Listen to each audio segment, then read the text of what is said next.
Et on a tous le sourire, la banane, aujourd'hui. Je ne sais pas pourquoi, mais il y a un parfum de truffe sur ce plateau. Qu'est-ce qu'on cuisine, qu'est-ce qu'on mange? Alors, on cuisine, c'est une cassolette de foie gras, pommes de terre et truffes pour illustrer la truffe en Nouvelle-Aquitaine. Ça sent déjà les fêtes, ça sent Bien déjà sûr, Noël. Bien sûr, c'est donc, comme je vous l'avais proposé, jusqu'à Noël, je vous proposais des recettes pour les périodes de fêtes. Donc là, c'est une idée de petite entrée pour les fêtes ou pendant les fêtes. Vous avez remarqué que c'est pour ça qu'Alexandre est parmi nous quasiment chaque jour cette semaine. Ah, voilà, c'est ça. Même quand je bosse pas, je viens cette semaine. Ce champignon, il a une histoire, il existe depuis quand? Alors en fait, la truffe, on la recherche effectivement pour les fêtes, mais elle a une histoire très ancienne, depuis l'Antiquité. Les Grecs et les Romains l'appréciaient, la recherchaient. Alors pour ses vertus thérapeutiques et aphrodisiaques, alors le côté aphrodisiaque existe toujours, on parle toujours de ce côté aphrodisiaque, d'ailleurs pour beaucoup de produits. Mais en fait, après, elle est tombée dans l'oubli au Moyen-Âge, parce qu'au Moyen-Âge, en fait, on voyait dans la truffe la manifestation du diable. Donc elle a disparu. On parlait des superstitions tout à l'heure. On parlait des superstitions, c'en est une, bien sûr, il y en a beaucoup, c'est évident. Et puis après, à la Renaissance, elle est revenue en force. Il faut savoir que François Ier, roi de France, qui était né à Cognac, donc se raffolait de la truffe, il s'en délectait et il justifiait ses excès par le fait que son médecin lui avait vanté les vertus justement de la truffe, bienfaits thérapeutiques de la truffe. Et puis après, il y a eu de nouveau un peu un oubli et elle est revenue en force avec Louis XIV, toujours ce roi qui aimait tant les bonnes choses et depuis... Il appelait ça l'or noir du Périgord. Alors c'est pas, non, c'est pas lui. le diamant noir. Le diamant noir. C'est Brillat-Savarin. Ah. C'est Brillat-Savarin qui, voilà, au 19e siècle, l'a surnommé. On n'est pas loin, Alex. J'ai été en cours d'histoire jusqu'en Mais 3e. c'est intéressant. Brillat-Savarin l'a surnommé le diamant noir, et notamment en faisant des visites en Charente, où il y avait à l'époque, au 19e siècle, il y avait beaucoup de truffes, mais ça, on va le voir tout à l'heure.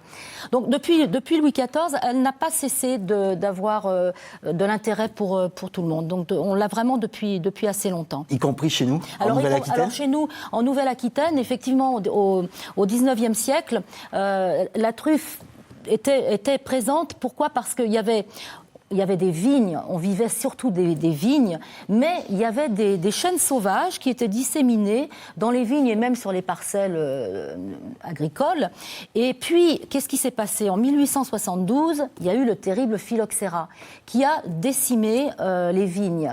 Mais on s'est aperçu que les chênes sauvages continuaient à produire des truffes. Un mal pour un bien. Un mal pour un bien. Ce phylloxéra, il a souvent agi comme ça. Il y a eu beaucoup de diversification. Effectivement, les viticulteurs, agriculteurs, du coup, se sont mis à s'intéresser à la truffe. Alors, c'était plutôt des plantations de fortune, un petit peu, ils ne savaient pas trop comment faire. Mais en tout cas, ça a permis de s'intéresser à la truffe. Et puis, il y a eu, on a constaté, à ce moment-là, c'était la fin du 19e, début 20e, il y avait vraiment beaucoup de truffes, puisque à l'époque, le marché national était de 1500 tonnes par an.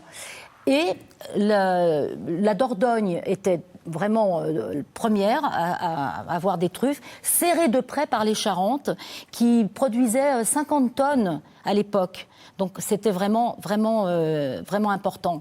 Et aujourd'hui, ça l'est encore. Alors aujourd'hui, il faut savoir qu'aujourd'hui, la production nationale est de 40 tonnes. Vous voyez un petit peu, la différence. Les Charentes 19e étaient 50 tonnes, et là, aujourd'hui, la production nationale est de 40 tonnes. Mais fin du XXe siècle, c'est-à-dire dans les années 80, là, il y a eu une organisation vraiment de plantation de truffières, de chênes truffiers, dans le Poitou-Charentes et dans beaucoup d'autres régions de Nouvelle-Aquitaine.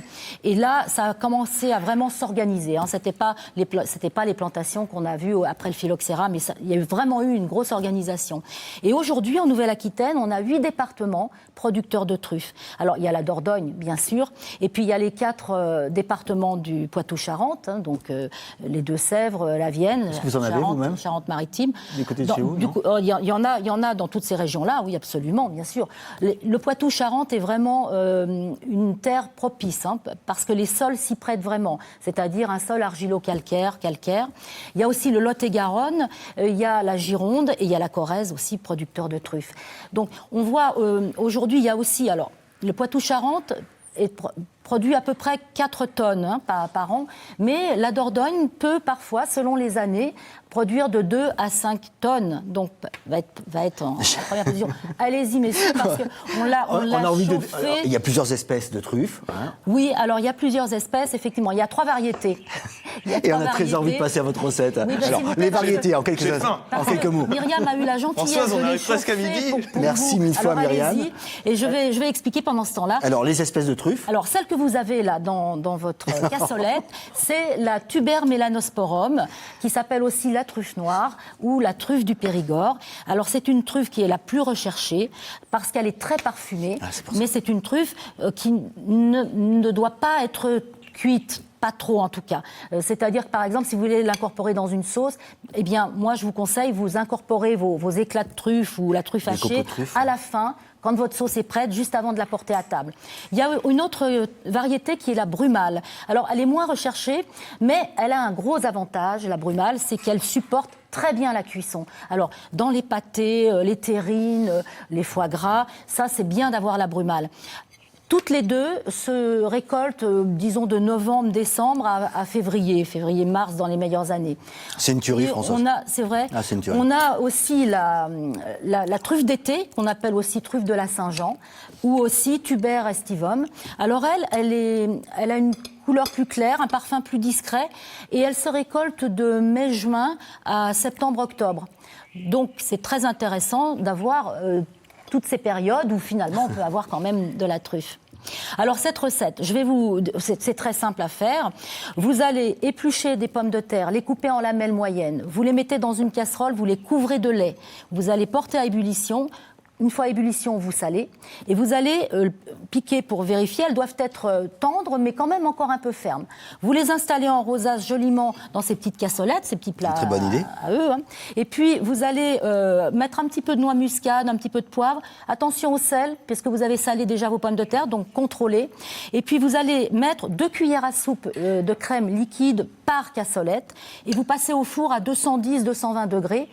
Pendant 5 ou 10 minutes, ça va dépendre de vos pommes de terre, la taille. Et puis, une fois qu'elles ont absorbé la crème, vous les sortez, vous installez des tranches de foie gras mi-cuit ou cuit même.